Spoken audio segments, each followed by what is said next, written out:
Eu considero que está encerrada a fase inicial aqui, entre a mesa, né? E enquanto o Dario falava, duas pessoas já pediram a palavra na plateia. Eu vou passar o microfone para lá, né? Que é para gravar lá na câmara. E quem quiser falar, vai anotando. Então, eu acho que eu posso pedir para vocês duas falarem logo. É a Iole e você, como é seu nome? Sandra. E Sandra. Ah, já fui apresentado, esqueci o nome. E aí, não, é falar no microfone para a câmera captar, mas não precisa ficar em pé. Tá bom. Como você se sentir melhor. Então, eu ouvindo aqui achei interessante, e eu parto do princípio que, enfim, há seriedade, boa-fé e boa vontade na fala de todo mundo, né? E vontade de entender uns aos outros, e não só de polemizar por polemizar. Quer dizer, sobre a questão da avaliação, o único dado a mais que eu queria colocar para pensar é que também, mesmo critérios gerais e genéricos universais de avaliação, quantitativos, eles também podem variar dependendo da área.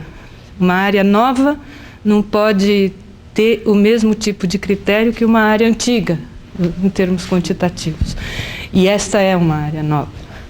E seguramente, então, teria que ser levado isso em consideração. Eu tenho uma ideia na cabeça que eu vou falar, e isso vai ser a minha pergunta. Quer dizer, a minha pergunta vai ser o seguinte: será que o que eu vou falar faz sentido para vocês? Vocês concordam, não concordam?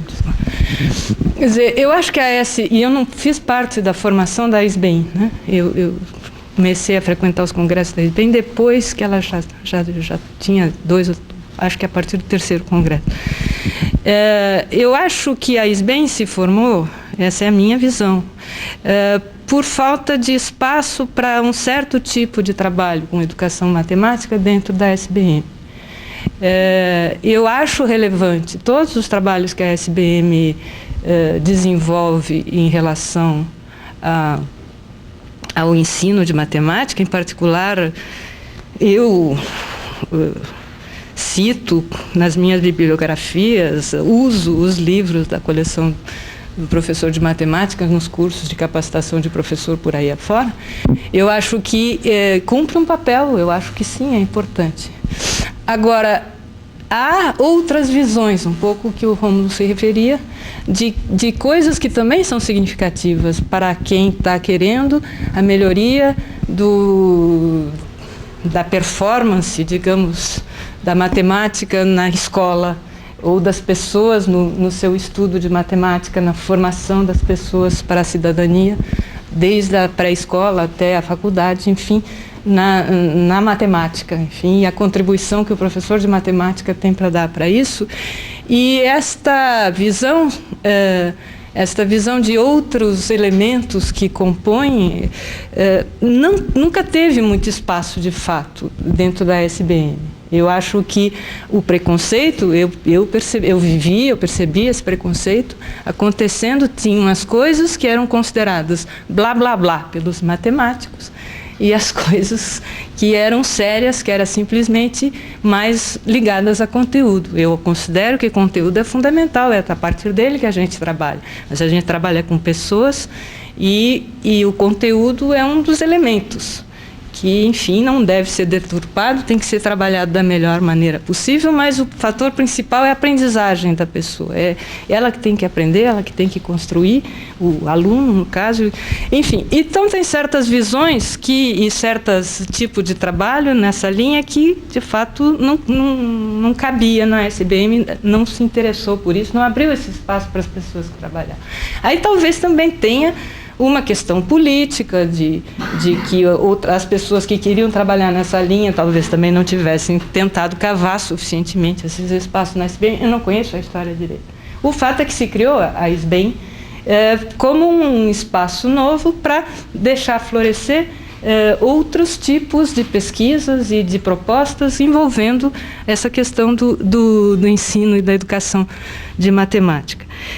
Eu tenho frequentado os congressos da SBEM e eu fico impressionada, que no último que eu fui, lá em Novo Hamburgo, em São Leopoldo, um pouquinho depois de Novo Hamburgo, mais pertinho, foram 2.000 pessoas, se eu não me engano. 2.400 pessoas do Brasil inteiro, professores da rede, e evidentemente era tudo muito desigual. Haviam trabalhos muito bons, assim, que a gente via que a pessoa que produziu fez uma reflexão com linha acadêmica, científica, baseada em critérios. Tinha outros que não, que eram achismos puros. Enfim, acho que corresponde a um estágio da coisa, onde tudo está aparecendo. Então, eu acho realmente que, através da SBEM, muita coisa está aparecendo. E muita coisa ruim e muita coisa boa. E é isso que eu acho. E eu acho seria bom, do meu ponto de vista, que não precisasse haver essa divisão tão grande, esses preconceitos mútuos tão grandes, para poder trabalhar mais em colaboração. Bom, meu nome é Sandra, eu sou professora da PUC São Paulo, Departamento de Matemática e do mestrado de Educação. Pelo que eu vi, houve duas discussões aqui, uma da colocação das duas disciplinas, onde se colocava as duas ciências, e a outra uma questão política. Eu vou voltar para a primeira parte, que a exceção um pouco de Rômulo, que não pegou nessa parte, o professor Dario e os outros professores colocaram. Eu fiquei refletindo sobre a fala do professor Eduardo, professor Paulo. O professor Eduardo coloca assim: eu fiz uma pesquisa com a revista do professor, 90% dos professores queriam conteúdo. Quer dizer, eles não tinham passado por uma universidade, porque eram professores, mas não tinham conteúdo. Isso chama atenção pra gente, né? Quem educa é o educador. E depois a discussão, como tornar a matemática mais atrativa para o aluno, como estimular o aluno, e como tornar a matemática interessante. Foram essas suas palavras, não é isso? O professor Paulo complementa, discutindo que existe o conteúdo matemático, e eu sou totalmente de acordo. Eu acho que educação matemática pressupõe matemática, não é? O foco é a matemática. E o professor Paulo coloca assim: motivação, né? Como motivar os alunos a estudar matemática, gostar da matemática, aprender matemática, e as técnicas de ensino. Ora, matemática não é uma disciplina nova e não é ensinada nova. O que está faltando? Que não acontece? Daí é que eu acho que existe o espaço da educação matemática. Que assim, falta porque, e essa questão não é do Brasil. Eu li recentemente um artigo de Celia Royals, uma educadora matemática da Inglaterra, fazendo uma comparação entre o pessoal da Tailândia, que tinha uma matemática muito formal, aquela matemática mais abstrata, e versus Estados Unidos e Inglaterra, que é mais pragmática, mais da questão prática. E todos os dois dizendo que o ensino era um fracasso. O fracasso de matemática era sério, cada um querendo ir para o outro lado. A Inglaterra, que até bem pouco tempo não ensinava geometria euclidiana na escola, está voltando. Em compensação, o pessoal do Oriente está querendo abrir para a prática, para a discussão do cotidiano, para discussões da etnomatemática. Então parece que existe um problema na matemática no mundo, do processo de ensino-aprendizagem. Porque como nós vamos saber motivar? Motivação não é um conteúdo da discussão da matemática. Outros profissionais vão ter que estar entrando na área. Existe uma outra área que se precisa aí dentro. Um outro campo, que não só a álgebra, a geometria, a análise. Que é como motivar, como tornar interessante, quais são os fatores que interferem na aprendizagem do aluno, quais são os fatores que interferem no ensino do aluno, que eu acho que é disso que a educação matemática está falando. Na minha cabeça, cabe os dois pontos, e eu gostaria de ouvir um pouco os professores, porque eu achei uma coisa, talvez, um pouco dicotomizada aí dentro. Assim, todos os dois estão interessados em sala de aula, eu acho que é óbvio. Matemática, educador, matemática, afinal de contas, vocês são também professores de matemática. Portanto, lidam com o processo de ensino-aprendizagem. Agora, que área para poder tratar, independente, e a matemática produz a ciência e evolui a ciência, não é? O número não parou no número natural. Continua sendo produzida ciência. Agora, onde vai ser discutido a transposição didática falada pelo professor Dario? O saber sábio para o saber leigo, que é o aluno que está chegando, o leigo. Como vai se dar isso? Quer dizer, na minha cabeça caberiam perfeitamente as duas ciências. Eu gostaria de ouvir um pouco dos professores.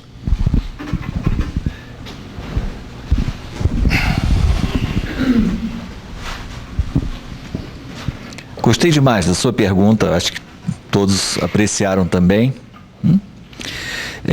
Não há dúvida que a SBEM foi criada e cresceu rapidamente porque ela tinha um espaço para ela.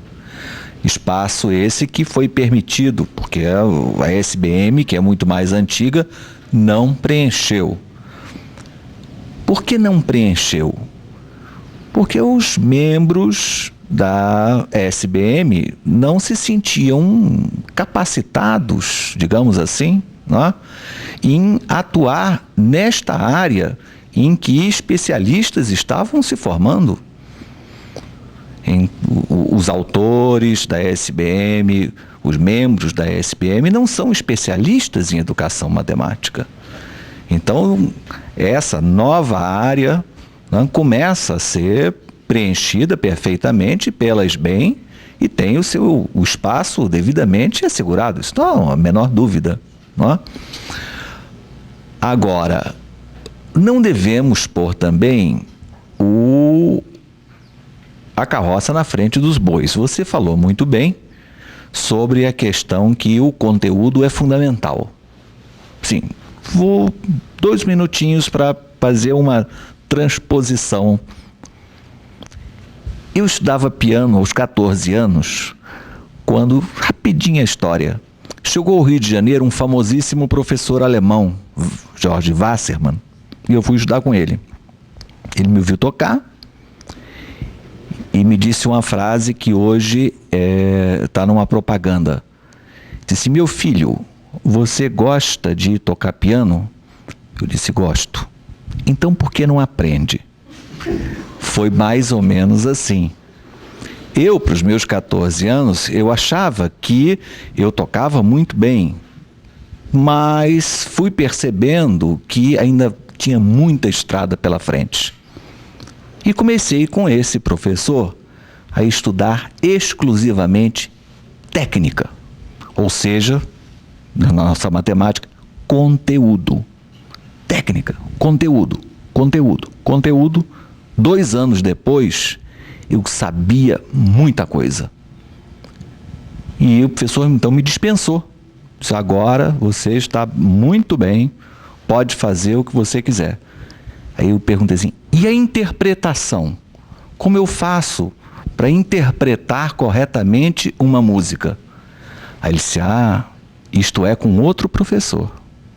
Eu te ensinei conteúdo. Com ele, você vai poder fazer o que quiser. O que não era possível, ao contrário, eu te ensinar como interpretar uma música sem que você tivesse a habilidade suficiente para poder executar. Então, esse pequeno paralelo vem de acordo com o que eu penso e que os professores com os quais tenho contato também me revelam. É preciso, ninguém pode ensinar aquilo que não sabe. Primeiro, é claro, preciso conhecer. E essa é a minha função, é a função de inúmeros professores. Agora, que alternativas eu tenho? Como ensinar da melhor maneira possível? Muita gente descobre sozinho. Muita gente tem essa capacidade de descobrir sozinho qual é o melhor caminho. Mas muitas não. Precisam de um professor de interpretação. Como pegar aquele conteúdo e tornar mais facilmente assimilável, mais atrativo para o aluno. E aí está o espaço permanente da educação matemática, né, que deve agir exatamente nessa área. Okay? Eu creio que é isso que eu queria dizer nesse momento para responder a sua pergunta. Pessoal, posso falar um minutinho antes? Pode. Eu só queria dizer uma coisa, Sandra, né? Eu achei achei sua colocação, me deu um alívio muito grande ouvir você falar. Eu achei que é por aí que eu acho que pode haver uma certa convergência, tá? Eu acho que realmente você detectou o espaço onde especialistas em educação matemática atuam e podem atuar, e eu acho que aí a gente pode juntar esforços. Mas eu senti na sua fala, e não na anterior do professor Dario, por exemplo, é isso que fiquei um pouco confuso, porque você coloca conteúdo antes. Eu estou por isso. Eu acho que você fixa que é tudo aquilo que você tem que ensinar, o conteúdo, e aí vamos ver se há dificuldades no aprendizado ou dificuldades no ensino, o que uma pessoa que reflete em educação matemática e que faz pesquisa nessa área pode contribuir. Aí nós estamos juntando esforços, entendeu? Eu acho que é por aí que a gente poderia convergir em alguma coisa e parar um pouco, acho que com o clima. Eu estou chateado um pouquinho com o clima, não tanto por causa da carta, tá? Porque eu achava que isso daí foi uma coisa que que aconteceu e eu sabia que a gente iria discutir hoje, mas é com a palavra preconceito. Eu aqui não tenho preconceito contra nada. Sabe, várias pessoas usaram preconceito, o termo preconceito aqui. Eu tenho o conceito. Eu tenho um conceito de como se avalia alguma coisa, eu tenho um conceito de que há parâmetros para a área, para certas coisas. É isso, e a gente diverge, tá certo? Mas eu não tenho preconceito a priori sobre nada. Inclusive, eu falo sempre que eu acho importante existir a SBEM e importante ter uma sociedade que congregue pesquisadores numa área importante de pesquisa. Isso eu acho importante. Eu acho que você está detectando, por exemplo, como uma maneira que nós juntaremos esforços e trabalharíamos juntos, entendeu? Especialistas, assim, em áreas diferentes para trabalhar. Mas não é preconceito, é maneira diferente de ver ciência. Quer dizer, eu vejo ciência assim, tá, inclusive naquela conversa que nós falamos com a professora Tânia, ela inclusive falou que talvez o que esteja dando todo esse mal-estar que gerou por causa da carta é que nós, matemáticos, estejamos tentando usar critérios, talvez, como nós atingimos um certo patamar, nós estamos usando critérios para avaliar esse patamar e não olhando que a área está começando agora. Isso pode ser. Mas eu não queria em nenhum momento parar de pensar que a área de pesquisa em educação matemática tem que ser avaliada assim. É só isso que eu queria deixar bem claro, porque é nisso que eu acredito, tá? E não é uma questão, não é uma questão que eu não acho que eu estou sendo antiético, porque eu não estou avaliando a qualidade do trabalho em educação matemática, porque não é a minha especialidade, mas o parâmetro é universal e ele existe, ele não é um número absoluto, sei lá, é um intervalo, é uma ordem de grandeza, mas isso tem que existir. Bom,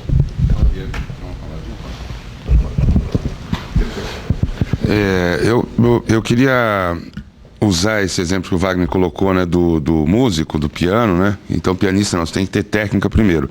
E eu vou colocar uma situação, mesmo exemplo, totalmente oposto. Pensa num garoto que quer tocar, eu vou colocar rock. Ele quer tocar rock. Né? E ele tem lá um piano em casa, porque, sei lá, a mãe estudava, alguma coisa. A hora que ele sentar, ele quer tocar. O objetivo dele não é ser pianista profissional, concertista, e tocar as peças mais difíceis. Ele quer fazer com aquilo alguma coisa que mude a vida dele e que torne ele mais, eu vou usar a palavra feliz, porque nesse caso felicidade não tem problema. Educação física, aulas de educação física, a mesma coisa.